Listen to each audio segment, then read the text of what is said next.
जय हिंद दोस्तों, जीके के 50 एमसीक्यू विस्तृत व्याख्या के साथ लेकर आए हैं। तो आइए शुरू करते हैं। पहला प्रश्न है, ग्रेन ऑफ गोल्ड किसे कहा जाता है? तो इसका सही उत्तर है ऑप्शन ए, चाय को। भारत में चाय को ग्रेन ऑफ गोल्ड कहा जाता है क्योंकि यह भारतीय अर्थव्यवस्था के लिए एक महत्वपूर्ण निर्यात उत्पाद है और किसानों की आय का प्रमुख स्रोत है। अगला प्रश्न है, कृषि और ग्रामीण विकास के लिए कौन सा बैंक जिम्मेदार है? तो इसका सही उत्तर है ऑप्शन सी, नाबार्ड। नाबार्ड का full form national bank of agriculture and rural development है। इसकी स्थापना 1982 में ग्रामीण विकास और कृषि क्षेत्र को प्रोत्साहन देने के लिए की गई थी। यह संस्थान किसानों को ऋण सुविधा प्रदान करने वाले बैंकों को वित्तीय सहायता देता है। अगला प्रश्न है, कृषि से संबंधित कौन सा निकाय है? तो इसका सही उत्तर है ऑप्शन है, नाबार्ड। अगला प्रश्न है, योजना आयोग के अंतिम उपाध्यक्ष कौन थे? तो इसका सही उत्तर है ऑप्शन बी, मोंटेक सिंह अहलूवालिया। योजना आयोग का गठन 1950 में हुआ था और 2014 में इसे नीति आयोग में परिवर्तित कर दिया गया। अगला प्रश्न है, नीति आयोग का अध्यक्ष कौन होता है? तो इसका सही उत्तर है ऑप्शन डी, प्रधानमंत्री। नीति आयोग की स्थापना 1 जनवरी 2015 को योजना आयोग के स्थान पर की गई थी। इसका अध्यक्ष भारत का प्रधानमंत्री होता है जो राष्ट्रीय विकास नीति को दिशा प्रदान करता है। अगला प्रश्न है, भारत में गरीबी हटाओ का नारा किस पंचवर्षीय योजना में दिया गया था? तो इसका सही उत्तर है ऑप्शन बी, 5वीं पंचवर्षीय योजना में। गरीबी हटाओ का नारा तत्कालीन प्रधानमंत्री इंदिरा गांधी ने 5वीं पंचवर्षीय योजना 1974 से 79 के दौरान दिया था। इसका उद्देश्य आर्थिक असमानता को कम करना और समाज के गरीब वर्गों को सशक्त बनाना था। अगला प्रश्न है, पंचवर्षीय योजना का अंतिम अनुमोदन कौन करता था? तो इसका सही उत्तर है ऑप्शन बी, राष्ट्रीय विकास परिषद। अगला प्रश्न है, भारतीय अर्थव्यवस्था किस प्रकार की अर्थव्यवस्था है? तो इसका सही उत्तर है ऑप्शन है, मिश्रित अर्थव्यवस्था। भारतीय अर्थव्यवस्था को मिश्रित अर्थव्यवस्था कहा जाता है क्योंकि इसमें सार्वजनिक यानी सरकारी और निजी क्षेत्रों दोनों का अस्तित्व है।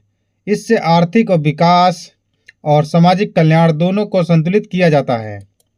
अगला प्रश्न है, मिश्रित अर्थव्यवस्था का क्या अर्थ है? तो इसका सही उत्तर है ऑप्शन सी, सार्वजनिक और निजी दोनों क्षेत्रों का एक साथ अस्तित्व। अगला प्रश्न है, श्वेत क्रांति का जनक किसे माना जाता है? तो इसका सही उत्तर है option B, doctor Verghese Kurien को। श्वेत क्रांति भारत में दुग्ध उत्पादन बढ़ाने के लिए शुरू की गई थी जिसका नेतृत्व डॉक्टर वर्गीस कुरियन ने किया। उन्होंने ऑपरेशन फ्लड कार्यक्रम की शुरुआत की जिससे भारत विश्व का सबसे बड़ा दूध उत्पादक देश बना और इसी कारण उन्हें भारतीय श्वेत क्रांति के जनक के रूप में जाना जाता है। अगला प्रश्न है, भारतीय अर्थव्यवस्था के किस क्षेत्र में सेवाएं शामिल होती हैं? तो इसका सही उत्तर है ऑप्शन सी, तृतीयक क्षेत्र में। तृतीयक क्षेत्र में सेवाएं शामिल होती हैं जैसे बैंकिंग, शिक्षा, स्वास्थ्य, पर्यटन, परिवहन आदि। अगला प्रश्न है, गरीबी हटाओ का नारा किस पंचवर्षीय योजना में दिया गया था? तो इसका सही उत्तर है ऑप्शन सी, 5वीं पंचवर्षीय योजना में। अगला प्रश्न है, भारत में बैंकों का पहली बार राष्ट्रीयकरण कब हुआ था? तो इसका सही उत्तर है ऑप्शन बी, 1969 में। भारत में 1969 में 14 प्रमुख बैंकों का राष्ट्रीयकरण किया गया। इसका उद्देश्य ग्रामीण और पिछड़े क्षेत्रों में बैंकिंग सेवाएं पहुंचाना और आर्थिक समानता बढ़ाना था। अगला प्रश्न है, राजकोषीय नीति कौन तैयार करता है? तो इसका सही उत्तर है ऑप्शन डी, वित्त मंत्रालय। राजकोषीय नीति यानी फिस्कल पॉलिसी सरकार की वार्षिक आय और व्यय नीति है जिसे वित्त मंत्रालय तैयार करता है। इसका उद्देश्य अर्थव्यवस्था में स्थिरता, विकास और गरीबी निवारण को सुनिश्चित करना है। अगला प्रश्न है, भारत में जीएसटी कब लागू हुआ था? तो इसका सही उत्तर है ऑप्शन बी, 1 जुलाई 2017 को। अगला प्रश्न है, जनसंख्या का अध्ययन क्या कहलाता है? तो इसका सही उत्तर है ऑप्शन बी, जनसांख्यिकी यानी डेमोग्राफी। जनसांख्यिकी यानी डेमोग्राफी वह विज्ञान है जो किसी क्षेत्र या देश की जनसंख्या, उसके वितरण, वृद्धि और संरचना का अध्ययन करता है। अगला प्रश्न है, अमर्त्य सेन को किस क्षेत्र में नोबेल पुरस्कार मिला था? तो इसका सही उत्तर है ऑप्शन सी, अर्थशास्त्र में। अमर्त्य सेन को 1998 में अर्थशास्त्र में नोबेल पुरस्कार दिया गया। उनके कार्यों ने सामाजिक न्याय, गरीबी और भुखमरी से संबंधित आर्थिक नीतियों को नया दृष्टिकोण दिया। अगला प्रश्न है, भारत में आयकर यानी इनकम टैक्स की शुरुआत किसने की थी? तो इसका सही उत्तर है ऑप्शन है जेम्स विल्सन ने। भारत में आयकर की शुरुआत 1860 में जेम्स विल्सन ने की थी। इसका उद्देश्य सरकार की राजस्व आवश्यकता को पूरा करना था। अगला प्रश्न है, नाबार्ड की स्थापना किस पंचवर्षीय योजना के दौरान हुई थी? तो इसका सही उत्तर है ऑप्शन बी, छठी पंचवर्षीय योजना के। नाबार्ड की स्थापना 1982 में छठी पंचवर्षीय योजना के दौरान हुई। इसका उद्देश्य ग्रामीण विकास और किसी क्षेत्र में वित्तीय सहायता प्रदान करना है। अगला प्रश्न है, काली क्रांति का संबंध किससे है? तो इसका सही उत्तर है ऑप्शन सी, पेट्रोलियम उत्पादन से। काली क्रांति भारत में पेट्रोलियम और कोयला उत्पादन बढ़ाने के लिए की गई नीतियों और कार्यक्रमों का नाम है। इससे ऊर्जा संसाधनों में आत्मनिर्भरता बढ़ी है। अगला प्रश्न है, कोर सेक्टर में कितने उद्योग शामिल होते हैं? तो इसका सही उत्तर है ऑप्शन बी, 8। भारत में कोर सेक्टर में 8 प्रमुख उद्योग शामिल हैं, जिसमें कोयला, कच्चा तेल, प्राकृतिक गैस, इस्पात, सीमेंट, बिजली, उर्वरक और रिफाइनरी। ये उद्योग अर्थव्यवस्था के लिए आधारभूत माने जाते हैं। अगला प्रश्न है, भारत में राष्ट्रीय आय का अनुमान सबसे पहले किसने लगाया था? तो इसका सही उत्तर है ऑप्शन सी, दादा भाई नौरोजी ने। भारत में राष्ट्रीय आय का अनुमान सबसे पहले दादा भाई नौरोजी ने लगाया था। उन्होंने औपनिवेशिक भारत की अर्थव्यवस्था और सार्वजनिक आय का अध्ययन किया और अनुमान प्रस्तुत किया। अगला प्रश्न है, स्वर्ण जयंती ग्राम स्वरोजगार योजना किस वर्ष शुरू हुई थी? तो इसका सही उत्तर है ऑप्शन बी, 1999 में। स्वर्ण जयंती ग्राम स्वरोजगार योजना भारत सरकार द्वारा ग्रामीण क्षेत्रों में स्वरोजगार को बढ़ावा देने के लिए 1999 में शुरू की गई थी। इसका उद्देश्य ग्रामीण गरीबों को स्वरोजगार और वित्तीय सहायता प्रदान करना है। अगला प्रश्न है, भारतीय संविधान कब लागू हुआ था? तो इसका सही उत्तर है ऑप्शन सी, 26 जनवरी 1950 को। अगला प्रश्न है, भारतीय संविधान सभा के स्थायी अध्यक्ष कौन थे? तो इसका सही उत्तर है option A, doctor Rajendra Prasad. अगला प्रश्न है, भारतीय संविधान में कुल कितने मौलिक अधिकार हैं? तो इसका सही उत्तर है ऑप्शन सी, 6 हैं। भारतीय संविधान में कुल 6 मौलिक अधिकार हैं, जिसमें समानता का अधिकार, स्वतंत्रता का अधिकार, धार्मिक स्वतंत्रता का अधिकार, सांस्कृतिक और शैक्षिक अधिकार, संवैधानिक उपचार का अधिकार और अंत में आर्थिक और न्यायिक अधिकार। ये नागरिकों के जीवन की मूलभूत स्वतंत्रताओं की रक्षा करते हैं। अगला प्रश्न है, राज्यसभा के सदस्यों का कार्यकाल कितने वर्ष का होता है? तो इसका सही उत्तर है ऑप्शन बी, 6 वर्ष का। हर 2 वर्ष में 1/3 सदस्य सेवानिवृत्त होते हैं, जिसमें स्थायी सदन का सिद्धांत बना रहे। अगला प्रश्न है, अनुच्छेद 32 का संबंध किससे है? तो इसका सही उत्तर है ऑप्शन है, संवैधानिक उपचारों का अधिकार से। अनुच्छेद 32 भारतीय नागरिकों को सुप्रीम कोर्ट में उनके मौलिक अधिकारों के उल्लंघन के मामले में प्रत्यक्ष शिकायत करने का अधिकार देता है। इसे संवैधानिक उपचारों का अधिकार कहा जाता है। अगला प्रश्न है, पंचायती राज व्यवस्था का उल्लेख किस अनुच्छेद में है? तो इसका सही उत्तर है ऑप्शन सी, अनुच्छेद 40 में है। यह अनुच्छेद राज्यों को स्थानीय स्वशासन की स्थापना करने का निर्देश देता है। अगला प्रश्न है, लोकसभा में अधिकतम सदस्यों की संख्या कितनी हो सकती है?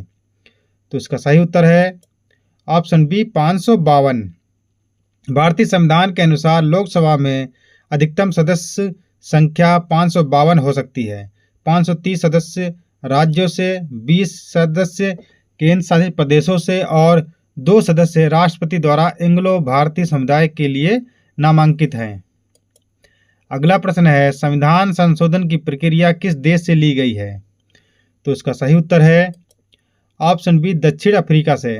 इसे कठिन और लचीला दोनों बनाया गया है ताकि आवश्यकता अनुसार सुधार संभव हो, लेकिन अत्यधिक बदलाव से संविधान की स्थिरता बनी रहे। अगला प्रश्न है, भारत का राष्ट्रपति अपना त्याग पत्र किससे संबोधित करता है? तो इसका सही उत्तर है ऑप्शन सी उपराष्ट्रपति को। अगला प्रश्न है, भारत में मुख्य चुनाव आयुक्त की नियुक्ति कौन करता है? तो इसका सही उत्तर है ऑप्शन बी राष्ट्रपति। अगला प्रश्न है, प्रस्तावना में समाजवादी, पंथ निरपेक्ष और अखंडता शब्द किस संशोधन द्वारा जोड़े गए? तो इसका सही उत्तर है ऑप्शन है 42वें संविधान संशोधन के द्वारा। अगला प्रश्न है, मौलिक कर्तव्य किस देश के संविधान से लिए गए हैं? तो इसका सही उत्तर है ऑप्शन सी सोवियत संघ यानी रूस से। भारतीय संविधान में मौलिक कर्तव्य सोवियत संघ के संविधान से प्रेरित है। इसे 42वें संविधान संशोधन 1976 के माध्यम से जोड़कर नागरिकों के कर्तव्यों को संविधान में स्थान दिया गया। अगला प्रश्न है, भारतीय संविधान के किस भाग में मौलिक अधिकारों का उल्लेख है? तो इसका सही उत्तर है ऑप्शन बी भाग 3 में। भारतीय संविधान में मौलिक अधिकारों का उल्लेख भाग 3 में आर्टिकल 12 से 35 में है। ये अधिकार नागरिकों की व्यक्तिगत स्वतंत्रता और समानता की रक्षा करते हैं। अगला प्रश्न है, लोकसभा का कार्यकाल कितने वर्ष का होता है? तो इसका सही उत्तर है ऑप्शन डी 5 वर्ष का। अगला प्रश्न है, समान नागरिक संहिता का उल्लेख किस अनुच्छेद में है? तो इसका सही उत्तर है ऑप्शन है अनुच्छेद 44 में। अगला प्रश्न है, धन विधेयक सबसे पहले कहाँ पेश किया जाता है? तो इसका सही उत्तर है ऑप्शन बी लोकसभा में। राज्यसभा में इसे 14 दिनों में पारित या सुझाव भेज सकती है। अगला प्रश्न है, राज्य के राज्यपाल की नियुक्ति कौन करता है? तो इसका सही उत्तर है ऑप्शन सी राष्ट्रपति। यह संवैधानिक प्रावधान अनुच्छेद 155 के अनुसार राज्यपाल केंद्र और राज्य के बीच संबंध स्थापित करता है। अगला प्रश्न है, भारतीय संविधान की 8वीं अनुसूची का संबंध किससे है? तो इसका सही उत्तर है ऑप्शन बी भाषाओं से। भारतीय संविधान की 8वीं अनुसूची में कुल 22 भाषाओं को शामिल किया गया है। यह अनुसूची भाषाई विविधता और सांस्कृतिक अधिकारों को संरक्षित करने का कार्य करती है। अगला प्रश्न है, सर्वोच्च न्यायालय के न्यायाधीश किस आयु तक अपने पद पर बने रह सकते हैं? तो इसका सही उत्तर है ऑप्शन है 65 वर्ष तक। भारतीय संविधान के अनुच्छेद 124 के अनुसार सर्वोच्च न्यायालय के न्यायाधीश 65 वर्ष की आयु तक अपने पद पर बने रह सकते हैं। अगला प्रश्न है, भारतीय संविधान के किस भाग को संविधान की आत्मा कहा जाता है? तो इसका सही उत्तर है ऑप्शन बी प्रस्तावना को, क्योंकि यह संविधान के उद्देश्य, विचारधारा और दिशा का सार प्रस्तुत करती है। इसमें लोकतंत्र, धर्मनिरपेक्षता, समाजवाद और अखंडता के मूल्य शामिल हैं। अगला प्रश्न है, लोक लेखा समिति में कुल कितने सदस्य होते हैं? तो इसका सही उत्तर है ऑप्शन सी 22 सदस्य। इनमें 15 सदस्य लोकसभा से और 7 सदस्य राज्यसभा से चुने जाते हैं। यह समिति सरकारी खातों की निगरानी करती है।